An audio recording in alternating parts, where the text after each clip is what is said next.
Praise the lord. ద్వితీయోపదేశకాండం 33వ అధ్యాయం 24వ వచనం.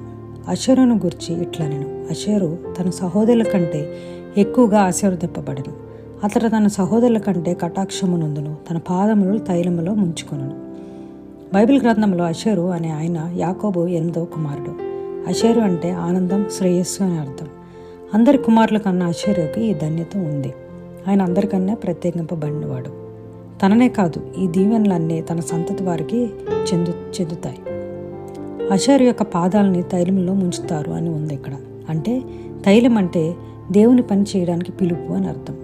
ఒకసారి మనం మన కాళ్ళను నూనెలో పెట్టి అటు తర్వాత ఎటు నడిచినా ఆ పాదాలతో నేలకంతా నూనె అంటుకుంటుంది. అలానే యేసుని మనం తెలుసుకున్నప్పుడు, ఆయన పనిలో మనం నిమగ్నమైనప్పుడు, మనం ఎక్కడికి వెళ్ళినా ఎవరితో మాట్లాడినా మన నూనె ఆ ప్రదేశంని అంటుకోవాలి. అంటే మనం ప్రత్యేకింపబడిన వారంగా యేసుని చూపించాలి అక్కడ.